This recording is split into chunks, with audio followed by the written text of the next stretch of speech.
الحمدللہ رب العالمین والصلاة والسلام علی سید المرسلین وعلی آلہ وصحبہ اجمعین، اما بعد۔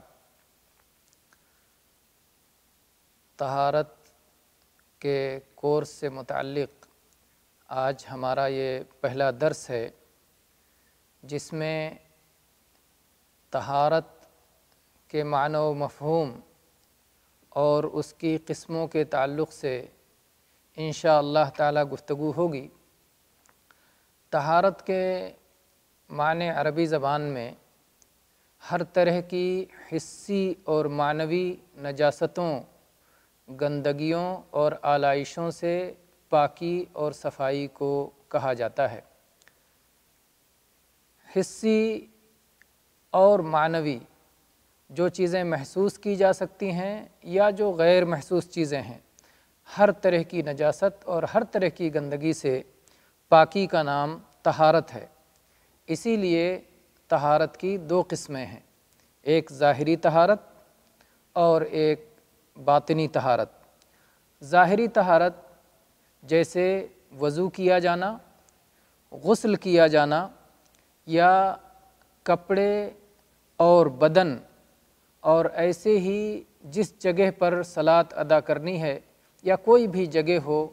اس کی صفائی کا خیال کرنا پانی کے ذریعے سے، تو پانی سے وضو کرنا، پانی سے غسل کرنا اور کپڑا وغیرہ اور جگہ کو پانی سے صاف کرنا، یہ ظاہری طہارت ہے۔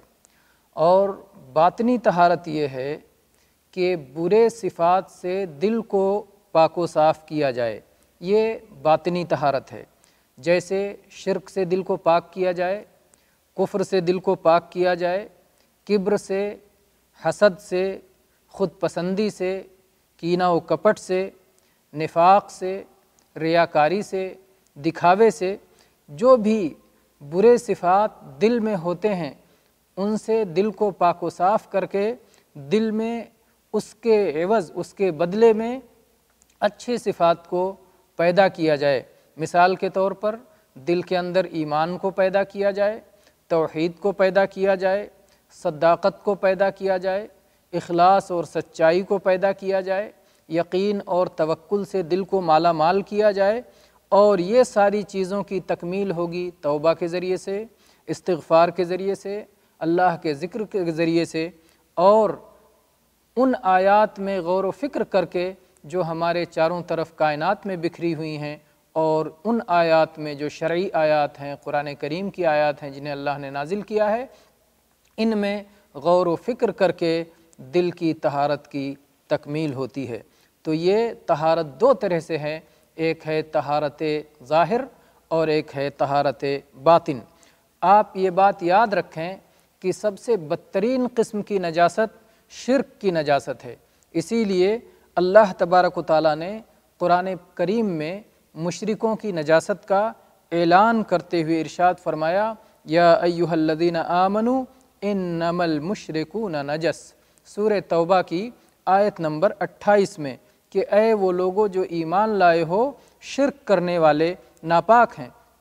اس لیے کہ شرک کرنے والے کے یہاں شرک کی گندگی موجود ہے، جو کہ سب سے خبیث، سب سے بدترین گندگی ہے، اور یہ معنوی نجاستوں میں سب سے اعلیٰ ترین یا غلیظ ترین نجاست ہے، اور اس لحاظ سے بھی وہ نجس ہوتا ہے کافر و مشرک کہ نہ وہ وضو کرتا ہے، نہ وہ غسل کرتا ہے، جنابت ہو جاتی ہے تو اسی میں پڑا رہتا ہے، پیشاب کرنے کے بعد استنجا نہیں کرتا، پاخانہ کرنے کے بعد اس کی صفائی نہیں کرتا، مردار کو بھی کھا جاتا ہے، سور کا گوشت بھی کھا جاتا ہے، خون بھی کھا جاتا ہے۔ تو اس طرح کی ظاہری ناپاکیاں بھی اس کے یہاں موجود ہیں اور معنوی ناپاکیاں بھی اس کے یہاں موجود ہیں۔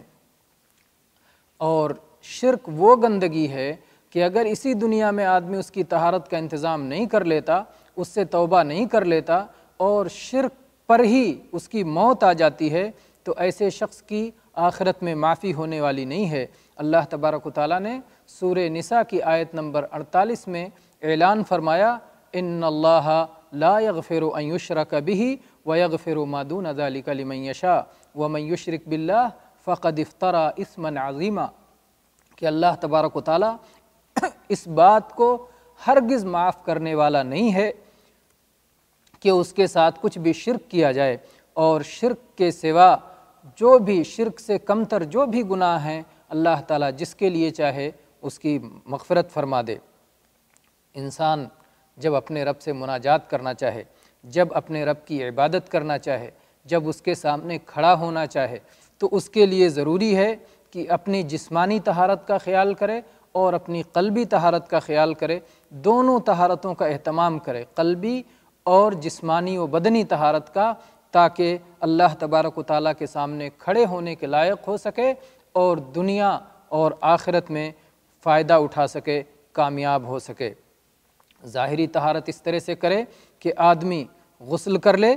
وضو کر لے، اور باطنی طہارت اس طرح کرے کہ ایمان قبول کر لے، توحید کو اپنا لے، تو اس طرح سے اس کی روح بھی صاف ستھری ہو جائے گی اور اس کا جسم بھی صاف ستھرا ہو جائے گا، اس کے دل کے اندر اطمینان آ جائے گا، اور وہ نہایت بہترین حالت میں، جبکہ وہ اپنا کپڑا، اپنا بدن اور اپنی روح سب کچھ صاف ستھرا کر چکا ہے، اللہ تبارک و تعالیٰ کے سامنے اس خوبصورت ہیئت و کیفیت میں کھڑے ہونے کے لائق ہو جائے گا کہ اس کا جسم بھی پاک ہوگا، اس کی روح بھی پاک ہوگی، اس کا دل بھی پاک ہوگا، اس کا لباس بھی پاک ہوگا، اور جس جگہ پر کھڑا ہوگا وہ جگہ بھی پاکیزہ ہوگی۔ یہ اللہ کی ادب کا تقاضا ہے کہ وہ انتہائی ادب کے ساتھ اور اللہ تبارک و تعالیٰ کی تعظیم و اجلال کا خیال رکھتے ہوئے اللہ کی عبادت کے لیے کھڑا ہو رہا ہے۔ اسی بنیاد پر اللہ کے نبی کریم صلی اللہ علیہ وسلم نے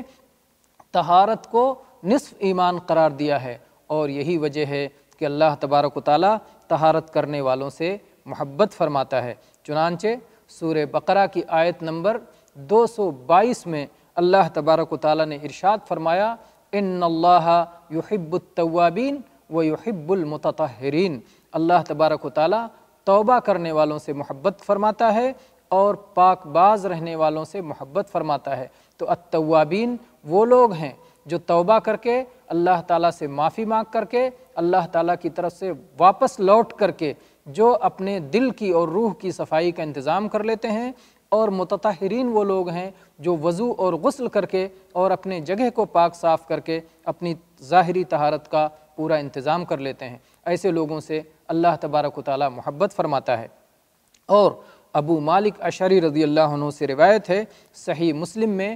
223 نمبر پر یہ حدیث موجود ہے کہ نبی کریم صلی اللہ علیہ وسلم نے ارشاد فرمایا، الطہور شطر الایمان، کہ پاکیزگی یہ نصف ایمان ہے، اور جب اس طرح کی پاکیزگی انسان کو حاصل ہو جاتی ہے تو انسان کی بدن اور انسان کا جسم اور انسان کی روح سب عافیت میں آ جاتی ہے، کیونکہ انسانی جسم پر دو طرف سے گندگیاں آتی ہیں، ایک تو اندر سے گندگی آتی ہے اور دوسرے باہر سے گندگی آتی ہے۔ انسانی جسم میں اندر سے گندگی جیسے پسینے کے ذریعے سے، اور باہر سے گندگی جیسے گرد و غبار اڑ کر کے اس کے بدن پر میل بن جاتا ہے۔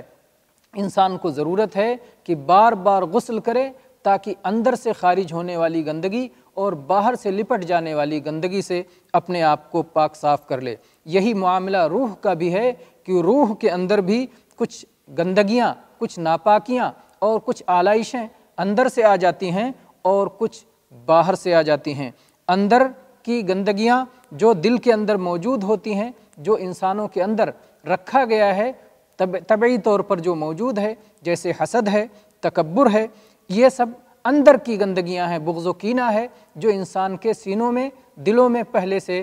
رکھا گیا ہے۔ انسان اس کو جس طرح سے چاہے اس سے اپنے آپ کو روک کے اور بچا کے رکھے، اور چاہے اس میں اپنے آپ کو مبتلا کر لے۔ اور جو باہر سے گندگیاں آتی ہیں، جیسے جو معصیت اور گناہ کا ارتکاب کرتا ہے، ظلم کرتا ہے، زنا کرتا ہے،